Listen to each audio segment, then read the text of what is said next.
Bienvenidos a su programa Misericordia, Senda de Paz. Hoy tenemos un invitado muy especial, un seminarista de esta ciudad. Tutmes, bienvenido a este programa. Gracias, Rosando, mucho gusto. Y vamos a platicar, si te parece muy bien, de la transfiguración del Señor. Allá, en aquel monte tan especial donde el Señor se mostró y dio una probadita de lo que era Él como Dios. Vamos pues iniciando el programa y ustedes allá en casita pues bien atentos, y si tienen también por ahí su Biblia, no está por demás, dale una leída. La primera idea que se me viene a la mente es la palabra transfiguración. Bueno, ¿qué quiere decir esta palabra? ¿Qué significará? A mí se me hace muy interesante que la palabra transfiguración se una de esta manera, trans de otra manera y figura. ¿Qué quiere decir esto? Que el Señor va a cambiar de figura, va a ser de alguna manera como un cambio esencial en Él para que los demás los vean. No solamente al Jesús que estamos acostumbrados a ver, que anda con la gente, sino ahora lleno de gloria y de majestad. Bueno, yo creo que les ha de haber impactado a los apóstoles el ver a Jesús así, porque no se lo esperaban, ¿verdad? Me gustaría que pensáramos por qué motivo o para qué se habrá transfigurado Cristo. ¿Por qué lo hizo? Es muy interesante que veamos a Cristo que cuando sube al monte Tabor con sus discípulos, no todos, sino los que Él ha elegido, Él se transfigura para demostrar su gloria a ellos. Es sin duda una visión beatífica que podemos tener y que también, como ya lo ha dicho en este momento, se muestra lleno de gloria, se muestra atento, presente, y en Él se van a unir diferentes signos que al pueblo judío le van a servir también como revelación de este Cristo total. Sí, porque yo quiero pensar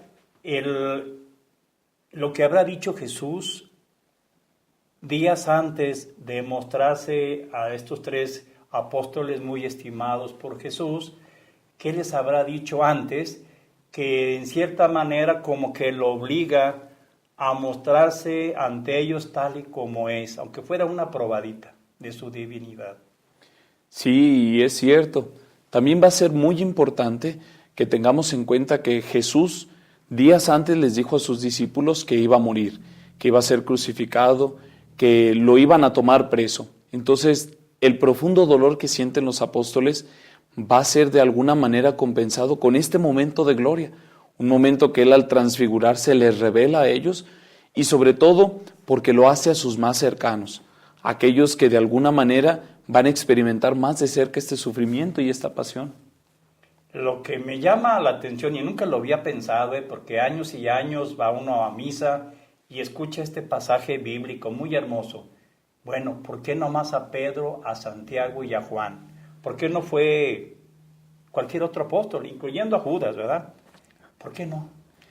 A mí se me hace curioso que Pedro, Santiago y Juan comparten algo muy especial, y este comentario quizás sea muy personal, pero para mí estos tres apóstoles son los que han vivido más de cerca el acontecimiento Cristo. ¿Por qué más de cerca? Pedro, aquel en el que Cristo va a fundar su iglesia, la roca firme, donde a Él le confía todo el poder y la gloria también de su reino aquí en la tierra. Juan, que es aquel discípulo amado, el discípulo que siempre estuvo cerca, el discípulo, por así decirlo, como de la ternura, del acercamiento con Él. Y Santiago, que si nosotros recordamos en la historia va a ser el primer discípulo que va a dar la vida por Cristo.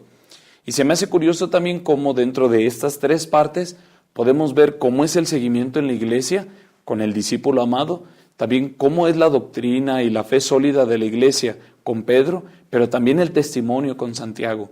Por eso en esta visión de gloria, estas tres partes de seguimiento, testimonio y también fidelidad a la iglesia van a ser muy importantes.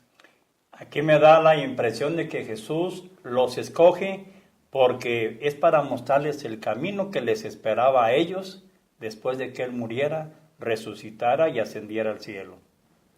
Claro, y podemos asegurar también de que todos estos apóstoles tienen algo en común, una cercanía con el Maestro. Y una cercanía no solo en el aspecto físico, sino también una cercanía sentimental, una cercanía de escucha, de seguimiento, y que por lo tanto también van a estar presentes en los momentos clave de la historia de Jesús, como es esta transfiguración. Muy bien. Yo quiero que nos platiques de cómo es que se dieron cuenta o cómo percibieron que Jesús era el Hijo de Dios. ¿Qué vieron? ¿Qué descubrieron en Jesús? En el texto que nos muestra Lucas en el capítulo 9, vamos a encontrar una descripción muy hermosa, y aunque no es tan rica como la descripción que presenta Mateo en el capítulo 17, Lucas siempre va a decir palabras llenas de ternura.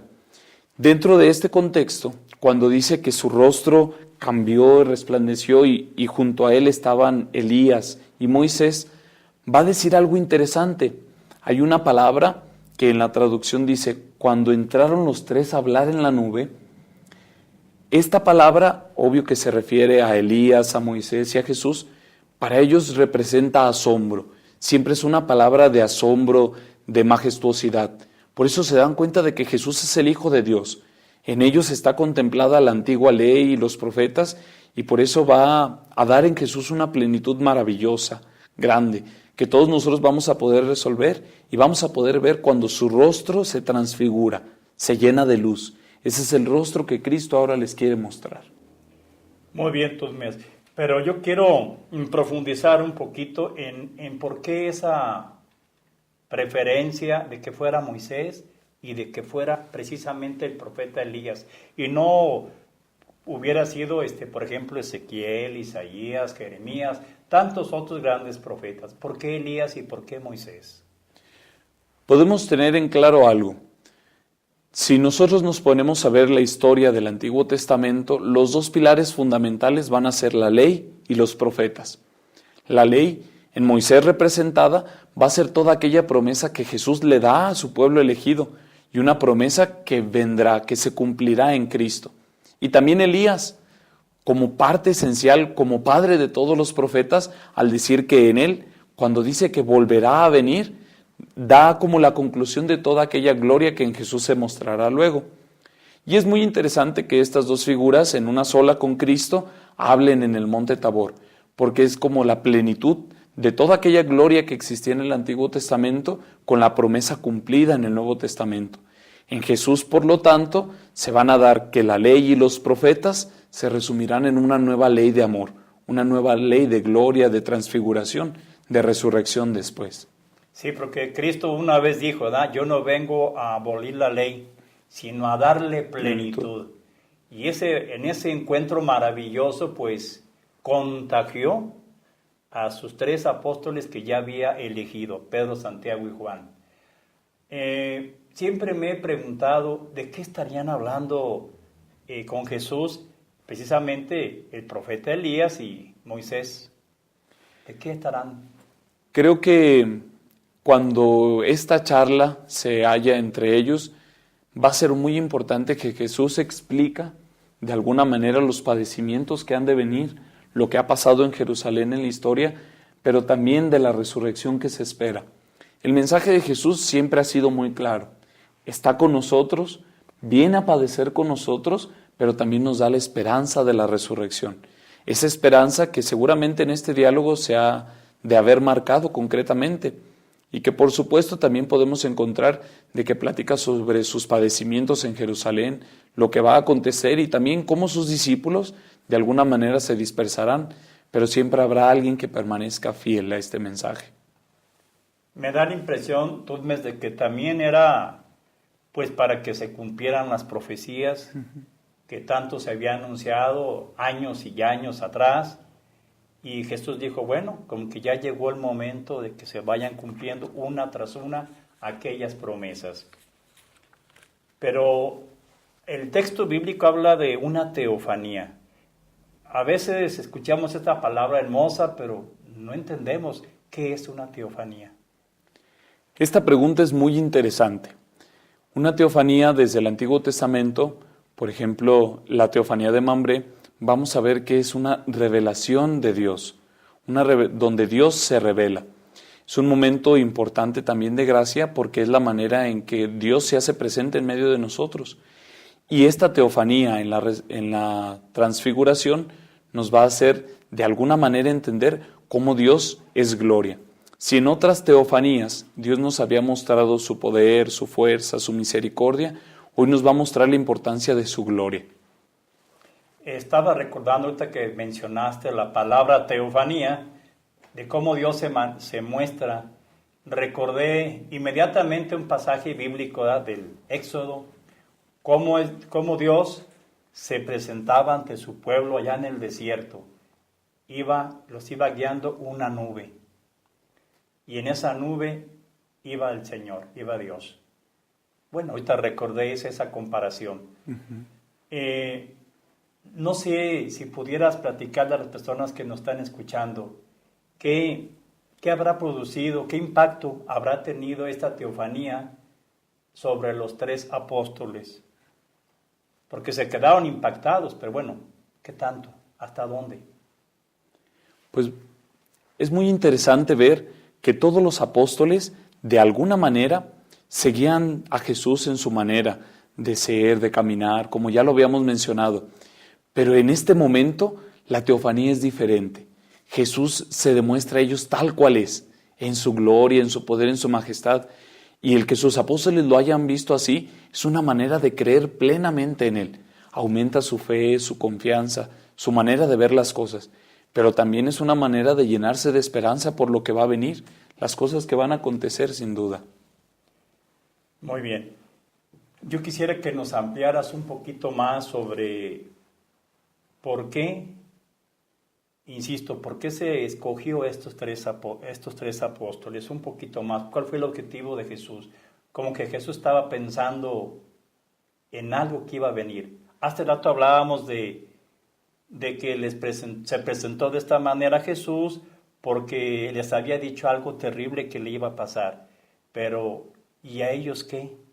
Ellos no iban a estar exentos de ningún sufrimiento.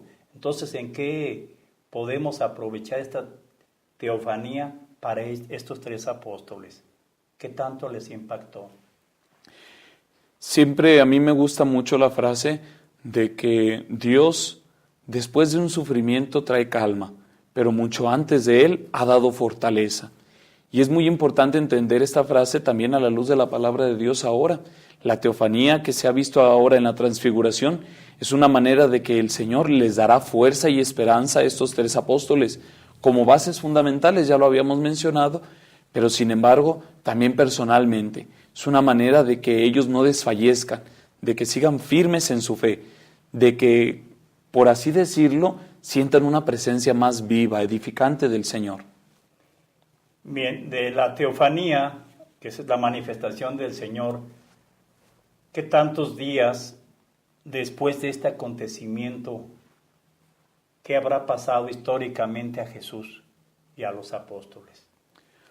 Pues vamos a ver en los distintos evangelios que nos lo presentan cómo esta teofanía de la transfiguración del Señor se presenta 6 días antes de que ocurra todo lo que pasó en Jerusalén, de su pasión, muerte y resurrección. Y es también como una manera de darle un sentido de preparación a todo lo que va a padecer Jesús, a sus sufrimientos. Muy bien.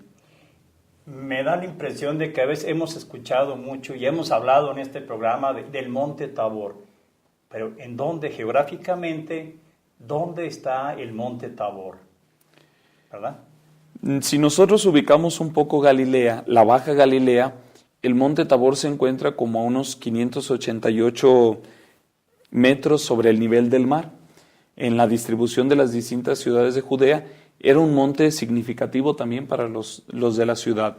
Galilea siempre ha sido un pueblo de pescadores y este monte era representativo porque se encontraba muy cerca, pero también a la vez con una altura suficiente. Sí, yo quiero pensar que en un mapa, porque a veces cuando escuchamos la palabra de Dios hay que ubicarlo geográficamente en algún punto, porque si no, como que no entendemos. Yo quiero, para quienes están escuchándonos, nada más comentarles que en tiempos de Jesús estaba dividido en tres grandes regiones. Al norte, Galilea. Al centro, Samaria. Y al sur, Judea. Entonces estamos hablando del norte. Y precisamente el monte Tabor está entre lo que es el lago de Galilea y Nazaret. Entre estos dos puntos, ahí se encuentra el monte Tabor. ¿Cuándo se celebra este acontecimiento? ¿La iglesia cuándo lo celebra?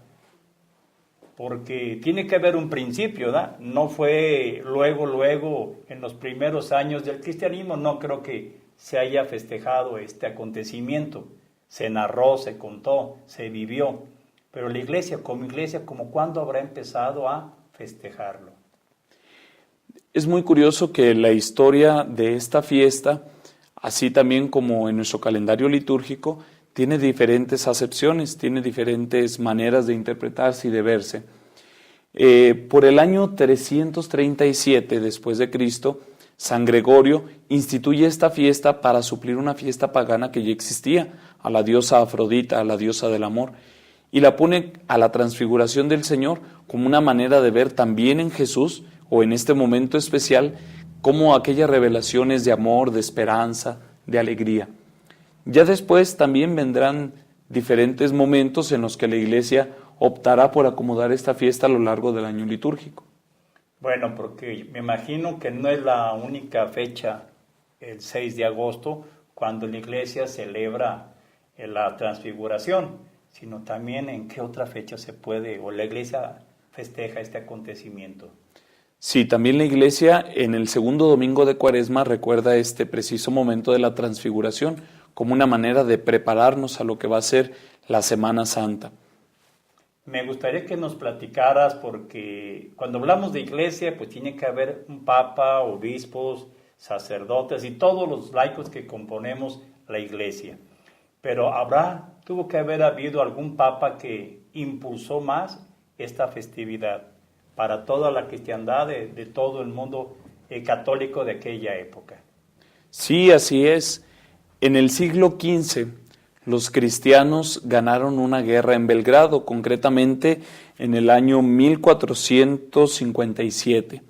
En este año el Papa Calixto III instituyó este 6 de agosto la fiesta de la Transfiguración del Señor, porque fue el día en que llegaron las noticias de que los cristianos habían ganado a Mohamed II en esta guerra en Belgrado.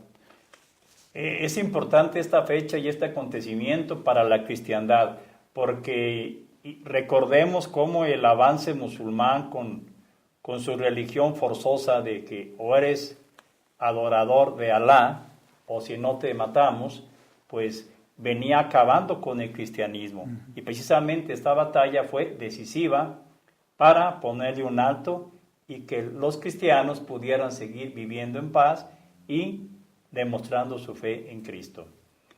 Bien, me gustaría que ahora nos platicaras un poquito. Hay una carta, recordemos que hay muchas cartas, San Pablo escribió muchísimas cartas y también San Pedro, pero en alguna carta de San Pablo, por ahí, ¿qué nos dice en el capítulo 8, versículo, no recuerdo si es el 18 también? Sí, versículo 18. San Pablo es muy claro cuando nos dice que cualquier padecimiento que suframos no es nada comparado con la gloria que nos espera. Y queda muy bien aquí esta cita de San Pablo para explicar un poco la transfiguración. Cristo nos da a entender que el misterio de su pasión y muerte no es nada comparado con la gloria que algún día en Él tendremos. Y también a la vez nosotros entendiendo nuestra vida desde sus sufrimientos. Entonces aquí en esta carta, pues San Pablo, quiero entenderlo, que nos da una razón para enfrentar el dolor, enfrentar las dificultades propias de la vida, de que hay épocas en que nos va bien, épocas en que estamos batallando, sufriendo mucho. Entonces hay que transfigurarnos, pero por el amor de Cristo, ¿verdad? Yo quiero finalmente que nos platiques un poquito qué conclusión podemos tener de la transfiguración. Los jóvenes, ¿cómo ven o cómo sienten la transfiguración de Cristo allá en el monte Tabor? Es muy importante que durante esta reflexión entendamos que la transfiguración del Señor no es un acontecimiento pasado, es un acontecimiento presente en cada situación de la vida. Cuando a veces nos quejamos de los sufrimientos, cuando nos quejamos de los problemas, a veces tendremos que mirar un poco atrás de la pasión y descubrir que también hubo una transfiguración en un momento especial. El Señor, aunque dé los sufrimientos en la vida, también da la gloria. Y se me hace muy curioso, hablando de esto, que esta manera de que el Señor presenta su gloria y su majestad, también lo hace en persona, lo hace de una manera cercana. El que ponga a sus discípulos más cercanos con Él no solamente es porque haya un preferitismo, sino porque en ellos se encuentra una relación de cercanía. Y así también es con nosotros. El Señor se muestra cercano y atento, mostrándonos su gloria a lo mejor en pequeños detalles, pero que los hace de manera directa, los hace de manera personal. Y también se me hace curioso cómo en el capítulo 9 de Marcos nos narra de una manera muy sintética cómo los discípulos se llenan de tanta alegría que Pedro exclama: Señor, qué a gusto estamos en este lugar, hagamos 3 tiendas. Y a Pedro, dentro de esta repartición de las tiendas que él propone, él no se pone tienda porque no la necesita. Lo desborda la alegría, el gozo de ver a su maestro glorificado de esa manera, pero también se siente seguro de seguirlo. En ese momento se siente con la confianza de hablar. Aunque Elías y Moisés se presenten frente a él y pueden impactarlo, el Señor lo llena de alegría y de gozo. Por lo tanto, Él está cerca. Me llama muchísimo la atención, ahorita que acabas de mencionar, el que Pedro se olvidó de sí mismo y él quería complacer a Jesús, obviamente primero, a Moisés y a Elías. Y se olvidó de él y se olvidó de sus compañeros. Pero ese olvidarse fue por algo, ¿no? Estaba experimentando el amor de Cristo, el amor de Dios. Como que me da la idea de que es una probadita de lo que es el cielo. No sé qué más nos puedas hablar sobre este punto que me parece importante para las nuevas generaciones de católicos. Siempre hablar de la muerte de Jesús también es hablar de una prueba de amor. Y siempre hablar de su transfiguración también va a ser una prueba de esta gloria y de este amor que Jesús quiere acercarse para con nosotros. Hoy la sociedad parece que vive un momento desalentador. Parece que poco a poco vamos a subir al Calvario. Pero es necesario que encontremos en cada joven, en cada esperanza, en cada acción también un tabor donde nos llene de alegría y de júbilo, porque no todo está perdido en la iglesia, no todo está perdido en la sociedad. Hoy, tantas personas que rezan, tantas personas que asisten a la Eucaristía constantemente, que dedican sus vidas al servicio, tantos jóvenes con ánimo de luchar y seguir adelante, tantos enfermos quizá en casa que unen sus dolores a Cristo, también experimentan un tabor al encontrarse con el Señor, al encontrarse porque la transfiguración no solamente es para alardear gloria, sino para celebrar también el amor y la salvación que Cristo vino a traernos. Y no todo está perdido, siempre hay un momento de esperanza y de fuerza antes de las dificultades. Yo alcancé a percibir, no sé tú cómo lo habrás notado, pero hay un paralelismo, porque Jesús sube al Tabor, claro, acompañado de estos 3 apóstoles, pero también Jesús sube al monte Calvario, aunque no es un monte de montes, más bien es un pequeño, una pequeña protuberancia rocosa, pero es como un monte, hay similitud. De un monte Jesús sube a otro. Los apóstoles suben a un monte y tendrán que subir a otro, el monte de sacrificio, donde van a morir. No sé qué encuentres tú más de paralelismo en este punto, subir a un monte y subir a otro. Sí, se me hace curioso que subir a un monte representa subir de la tierra o de los problemas a Dios. Y es curioso también cómo Jesús nunca sube solo. Jesús sube con todos los sufrimientos que hemos experimentado y va y los ofrece a Dios en la cruz, en el monte Calvario. Pero también así sube con todas las alegrías y con sus amigos más cercanos al Tabor. Y sube en ese momento donde Él ofrece como expiación su vida, pero también donde Él ofrece todas las alegrías y todos los gustos, toda la gloria que ha vivido en medio de este pueblo, también los ofrece a Dios en el monte Tabor. Es interesante cómo estas dos maneras de explicar que Jesús siempre sube. Viene de con nosotros, se encarna, pero también vuelve hacia Dios llevando todo lo bueno y también todo el sufrimiento que hay en la tierra. Entonces, para ir ya terminando el programa, concluyéndolo, este acompañamiento de Jesús es para que nosotros nos animemos a vivir plenamente en el amor de Cristo, con la confianza que Jesús siempre va a caminar con nosotros. Tú ya lo decías atinadamente, nos va a acompañar. Jesús no nos deja solos. Quizá a veces en nuestra desesperación sentimos, ¿no?, en algún momento dado, que Jesús nos deja solos, que nos ha abandonado, pero Jesús siempre camina con nosotros. Yo creo que nuestra sociedad actual debe entender y recordar, Jesús camina con nosotros siempre, tomados de la mano cuando hacemos oración, cuando hacemos sacrificios. Es entonces cuando vamos a encontrarnos con Cristo, cara a cara, algún día allá en el cielo. ¿Algo más que nos quieras decir para redondear este programa de la transfiguración del Señor?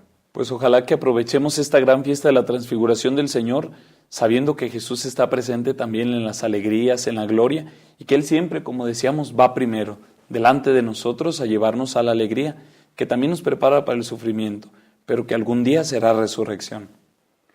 Pues muy bien, te agradezco mucho a nombre de todos mis compañeros y compañeras de Misericordia Senda de Paz, que hayas venido a grabar este programa, que nos hayas ilustrado y compartido lo que sabes. Es muy motivante que un joven nos exprese lo que sabe y nos diga, yo estoy convencido de esto. Te agradezco mucho. Muchísimas gracias, maestro. Que sigas adelante y allá en casita síganos viendo. Que Dios los bendiga.